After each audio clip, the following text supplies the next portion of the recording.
Hello everybody, welcome back to my channel.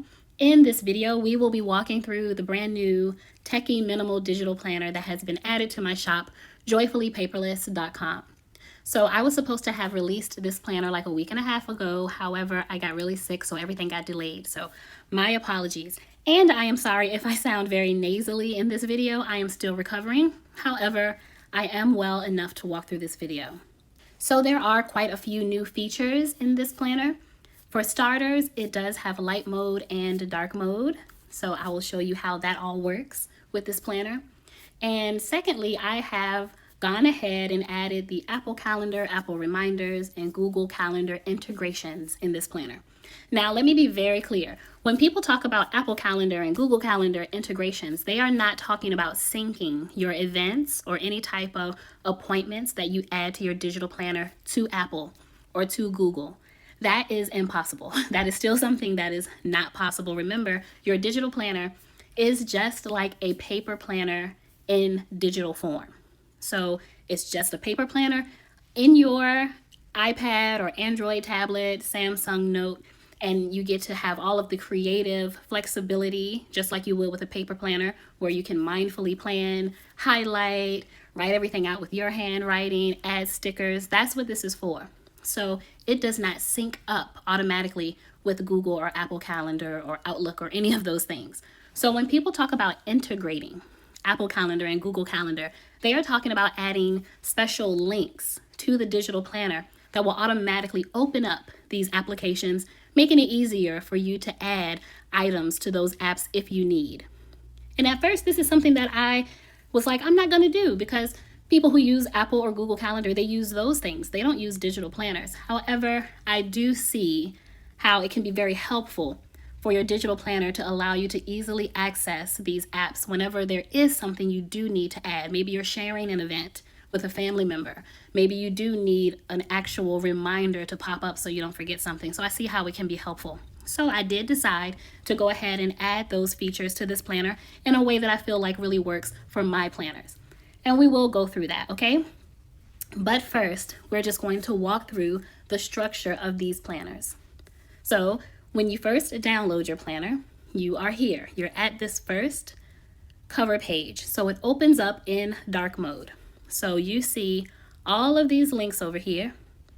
So what I'm going to do is go through the navigation of all of these links. And we're going to start with this one. This link takes you to this yearly overview page, where you can have a bird's eye view of the entire year. And as you can see, we have a lot of links over to the left, and we'll go over those in a second. Then we have the rest of our productivity, financial, self-care, wellness templates. That is what you see here with all of these different icons taking you to those various sections. So this would be your finance area. Then we have lifestyle, wellness, productivity, and then a dedicated notes section.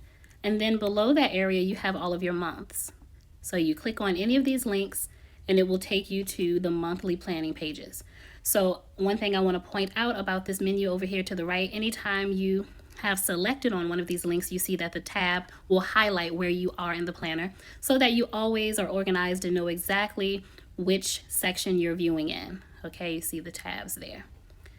So when you tap on a month, you are jumping to the monthly planning page.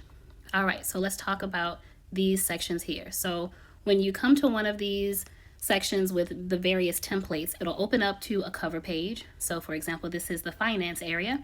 And then you see some words here. These are actually links to the templates in this section. So if I want to go to the debt payment template, I would click here and I would jump to that template.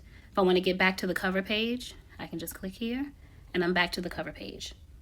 We can always just swipe as well and just swipe through the different templates. But if you know exactly where you want to go, you can always just click on it directly from the cover page. And the same thing is true for each one of these sections. So for lifestyle, we have reading tracker, 30-day challenge. Then you can just swipe to the different templates. Then we have wellness, where we have a self-care plan, health tracker, mood tracker, productivity, where we have cleaning schedule, grocery list, habit tracker. Just lots of templates that are useful for everyday life outside of the monthly, weekly, and daily planning pages. So in each section, I've only given you one template. And that is because, as you all know, you can make as many copies as you like. So in order to make a copy, it's just very easy. So I am showing you everything I'm showing you right now inside of GoodNotes. So I'm going to click on this drop down menu here.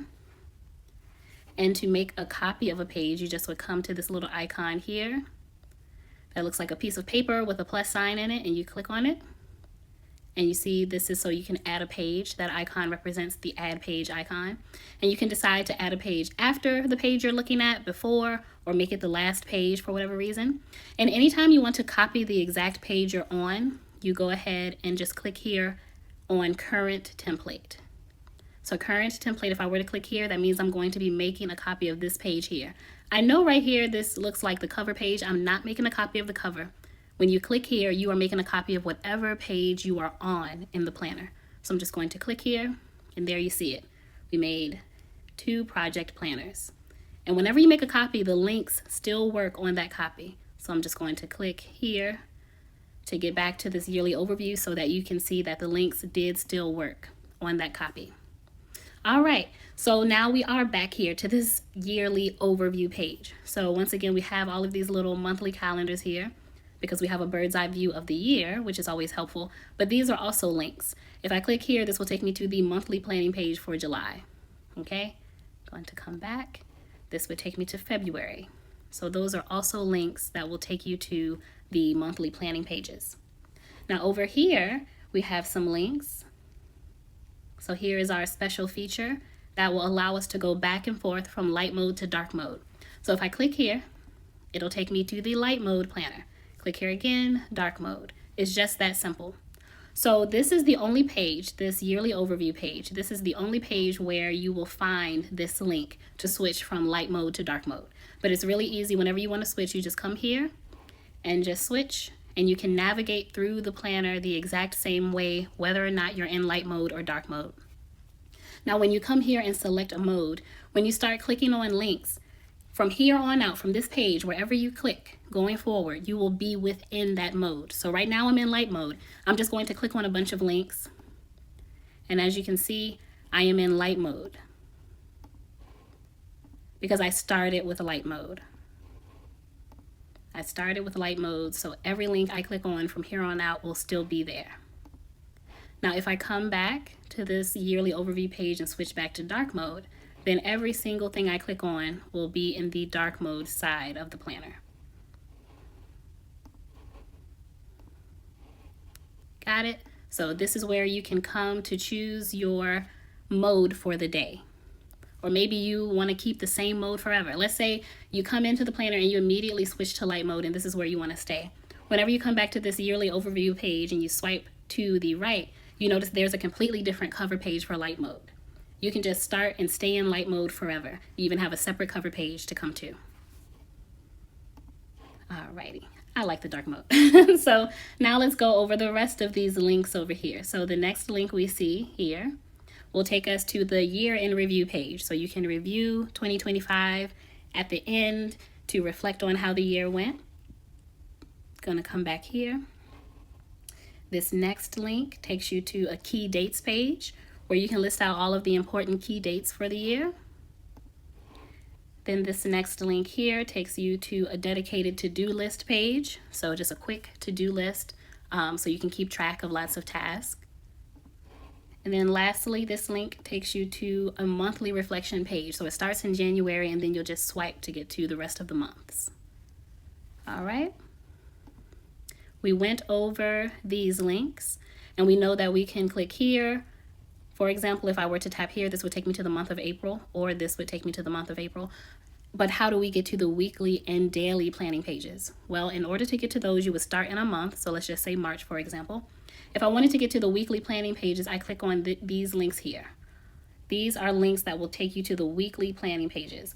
So each one of these links represents the week that you see that it is consecutive to. So this link will take you to the week of March 3rd through the 9th. This link will take you to March 10th through the 16th, for example. So let's just click on it. And there you have it, the 10th through the 16th. We're on this weekly planning page. So let's go back to March, click on this one. The 3rd through the 9th, We also can see up here what week we're in for the year and what month. And then you click on the number of the day to get to the daily planning page. So I'm going to click here, and as you can see, we are on Friday, March 14th. Now you can also get to the daily planning pages from the weekly planning page. So you probably noticed on the weekly planning page, you have this little calendar up here. So all the W's are links to the weeks, and then you can click on any day. So of course we are in March, so this calendar here represents the month of March. So I'm in week 10 here, the week of March 3rd through the 9th. If I want to jump to the 10th through the 16th, I can click on this W here. And as you can see, we have jumped to that week, but let's just say I want to go to a day. I want to go to March 25th. I can click here, and I'm here on Tuesday, March 25th. So on every weekly planning page, you do have this little helpful calendar that allows you to jump to any other week or any specific daily planning page in that month. So that's how you get to the weekly and monthly planning pages. So that is our walkthrough of the digital planner. All right, so now let's talk about the Apple Calendar and Google Calendar integrations. I'm going to start off with the Apple Calendar. So there are two different versions of this planner. There is a completely separate planner for Apple and Google, and I'll tell you why. If you use Apple Calendar, you know that you can integrate Google Calendar into Apple. So it's a 2-for-1. So if you use Apple Calendar, I'm assuming that you use that one calendar, and from there you can add things directly into Google if you use that. So there is a separate planner for Apple than there is for Google. So I'm going to walk you through the Apple Calendar integration first.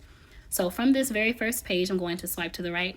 And as you notice, we have an instruction page here for integrating Apple Calendar. All right, so that was right behind the cover page. And so we have some instructions here, because in order to add links that open up these Apple Calendar apps, you have to create a shortcut, or I had to create a shortcut for that. And what you'll have to do is you will have to install that shortcut. But it's really simple. So the first thing you need is to have the Shortcuts app on your Apple iPad, which it comes standard in most iPads. However, if it's not there for any reason, you can just go to the App Store and download it for free. So once you have the Shortcuts app installed on your device, you first have to go to Settings, Shortcuts, and Enable Private Sharing. You have to do that first. Once you do that, you'll come back here and install the shortcut. This is a link. So I've already created the shortcut, you just have to install it. Now, when you enable private sharing, you absolutely can disable it after the fact. After you install the shortcut, you can go in and disable it. But it has to be enabled in order for you to install this shortcut. Once you click on this link, it's pretty easy. The iPad will walk you through how to install it. However, I'm just going to show you really quickly. So you would click here, and then it's going to ask you if you want to open this external link, and you say yes. Then it's going to open up your Shortcuts app, and it's going to say, hey, you have this new shortcut called JP2. Do you want to go ahead and set it up? So you say set up shortcut. And then it's going to say, all right, let's configure this shortcut. And the question it's going to ask is, which app would you like to use the shortcut for? So what I've done is I've gone ahead and preloaded GoodNotes here, since that is the most popular note-taking app. However, if you don't use GoodNotes, if you use Notability or Zoom Notes, you can change this. You would just click here, and then you would just choose your app. Just scroll through all of your apps and choose the best app for you. All right. But if you do use GoodNotes, all right, you don't have to do anything. You just come here and add shortcut. But I already have the shortcut added, so I'm not going to do that. But that's all you would have to do, okay? And then you would have the shortcut added. So how do we begin to use that in our digital planner? Well, this link that will open up Apple Calendar and Apple Reminders is only seen on any of the planning pages. So for example, if I come here to the yearly overview page, technically it's a planning page, so there is our link. And I'm sure you saw that earlier. It is the one link that I didn't cover yet. So this link up here is what will open up Apple Calendar and Apple Reminders apps. So you see it here on the yearly review page. It's here on any monthly planning page. It is on the weekly planning pages. And of course, you still see this on the daily planning pages. So how does this work? So we click on this link, and then it's going to ask us, do we want to open this external link, which we have to do to open up this separate app outside of our planner? So we're going to say yes. something unique is going to happen when I click yes. It's going to briefly open up the Shortcuts app just for like a split second. And then it's going to come back to GoodNotes and a dialog box will pop up so that we can add our calendar events. It might be confusing, but just stick with me. When I click yes, you'll see what I'm talking about. So I'm going to click yes. Did you see that? It opened up the Shortcuts app for just a second. That is how it has to work. Okay, since this is created using a shortcut, since this is the only way to integrate Apple Calendar and reminders into your digital planner is to do it with shortcuts. It has to open up the Shortcuts app for just a second. But then it immediately brings you back into your planner. And then we have this cool dialog box here. So what we have are two options. You clicked on your little link up here, and now you have two options. Do you want to add an event to your Apple Calendar, or do you want to add a new reminder to the Reminders app? So I'm going to tap on Add New Event. And it's like, great, what do you want to do? Do you want to add an event to the current date or a specified date? I'm just going to tap on current date. And here we have our box open for us to quickly add an event to our Apple Calendar. So that's what the integration means. It was just a quick way to be able to add an event to your Apple Calendar without leaving your planner, opening up Apple Calendar, searching for the day. It's just a helpful tool within your digital planner. Okay, let's do that again. Yes. And this time I'm going to say add a reminder. Now this activates the Apple Reminder app.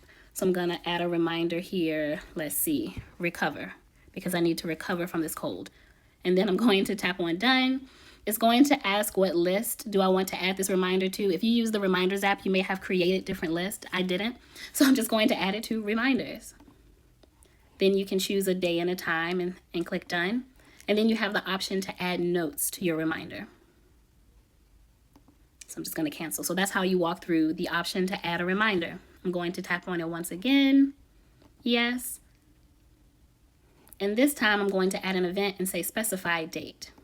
And this time it allows you to click through the calendar and choose the date and time before you add an event. So let's say I want to add something for March 27th, 2025. You hit done, and then the dialog box will open after you have selected the date that you want. Okay? So that's how that works. So now let's talk about the Google integration. Like I told you before, this is a completely different planner. So I'm going to open up this other planner. Okay, now we are in the planner that has Google integration. So I'm going to swipe to the right. And as you notice, there is no special instructions page. And that's because there aren't any special instructions for Google. You just click on the link and it will automatically open up the Google Calendar app. So I guess all you have to do is make sure that you have the Google Calendar app installed. So I'm just going to click here. Yes. And then it's just going to open up Google Calendar for today's date and allow me to add an event. Any event I want. And of course you can change the date and time by clicking over here. But the way this works is it just opens up the current date and it opens up the event box so that you can just begin typing. So that's how the Google Calendar integration works. All right. So I hope you like this new planner and can visualize yourself using it. I absolutely love it. Let me know if you have any questions, and I hope you all are having a great day.